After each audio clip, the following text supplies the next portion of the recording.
Hi guys, welcome to another episode of Clangin Bangin with Mikey, episode 109, and good morning. Today we're gonna talk about keeping an open mind. Now what I mean by that is never be one to shut things down just because it involves you stepping outside your comfort zone. Um so last night eh,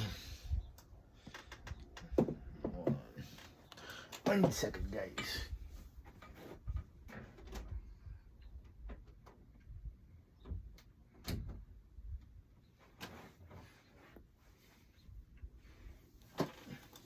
So I went to a meeting last night. A high school classmate of mine, they was talking about, this company that they was working with and yada yada yada. And how we had linked up it was because we were just catching up because it's I haven't seen this particular individual in years. And so we met up, had a meeting, and it went all right. Matter of fact, no, I'm not gonna lie, I said it went all right. It went bad.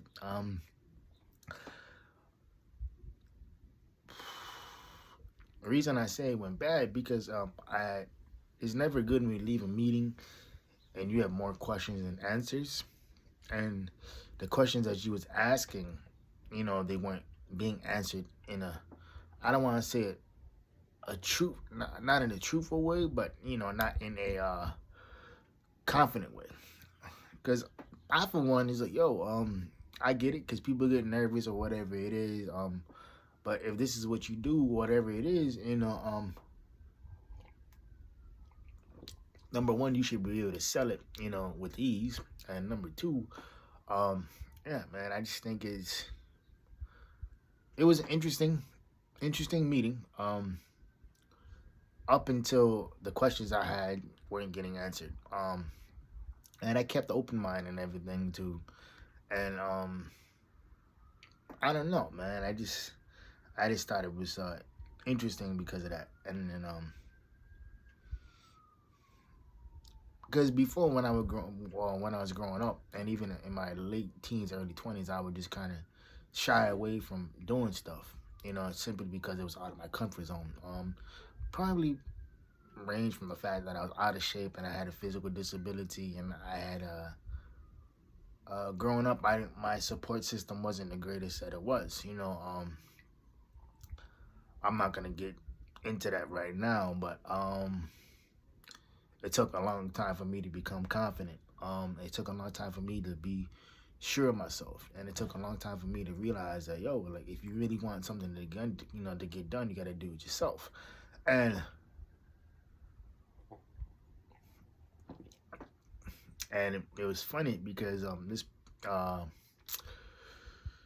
so this particular individual, she was really passionate about it. And when because we was on the phone, we was talking, and it came up, and she said, hey, like, would you want to schedule a meeting? I said, yeah, why not, and so we did. And the dude asked me, because it was a man and a husband, and she asked me, like, oh,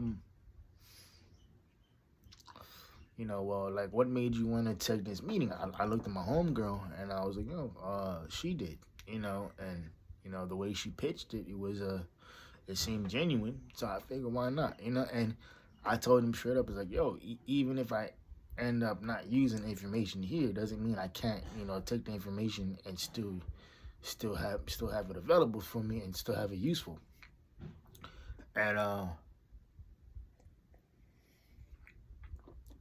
so with that being said, yeah, always keep an open mind, man, because you never know. And I remember I told him last night, I was like, yo, LeBron James, because we was talking about sports. Husband's, I guess he's a big sports guy and whatnot too. So we was talking shop about that, and I said, they had asked me a question like, oh, so what's one of your biggest attributes?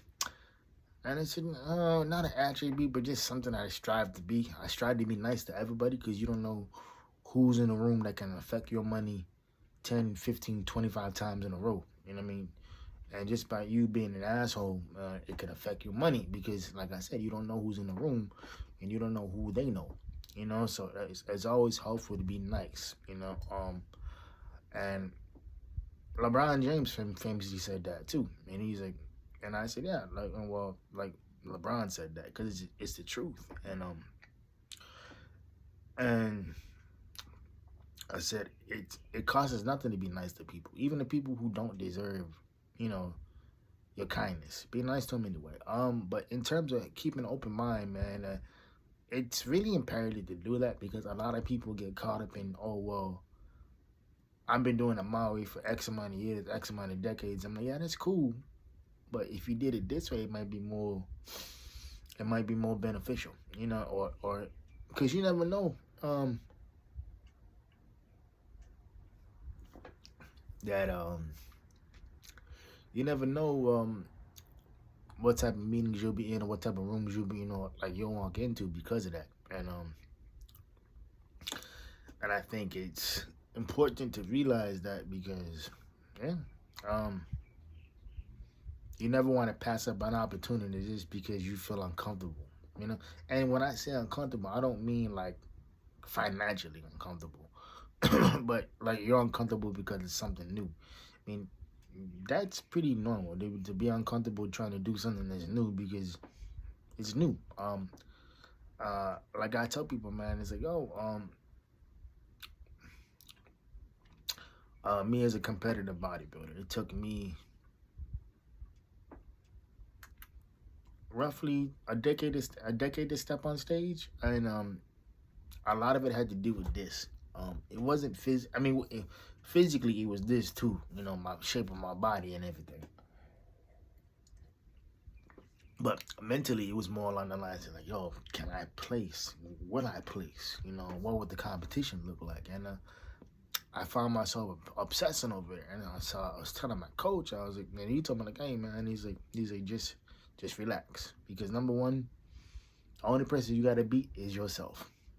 You know, and he's like, from the work you've been putting in, you've been doing that, so that's fine, that's great. You know, and that's the one thing I tell people, man. Is like, it's not more or less the people around you that hold you back; it's yourself. And I think it's the more you realize that, and the more you realize that that the only person holding you back is you, the better off you'll be. You know, like the sooner you can come to the realization that, hey, yo, you know, like it may not work out for you. It may not work out for you right now, you know, but if you keep at it, you know, and not to bring it back to bodybuilding, but if I would have stopped bodybuilding, um, after my first show, or even before my first show, if I had let the nerves get to me, you know, and not realize that everything that I put my body through, it was not just building my body, but building my mind at the same time. And that led me to move out of state, which I failed, you know, and it wasn't really no fault of my own. It was, I had a plan and everything, and it just didn't work out. And but that's okay, you know, that's life. And you can't sit there and wonder, what if, you know, like you just got to keep it moving. And I think when you realize that failure is okay, you'll be fine. And I think at the end of the day, it all comes back to keeping an open mind. Because like I said, you don't know who you're gonna meet in your travels and your journeys. You know, whatever rooms you'll be in. So if somebody tells you take a meeting, you know, and depending what it is, take that meeting. Because you don't know what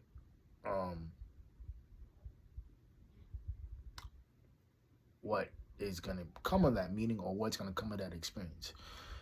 Because just because it doesn't attain to you personally right now doesn't mean it can't attain to you in the future. Doesn't mean it can't attain to you in a way that's conducive and conductive for you.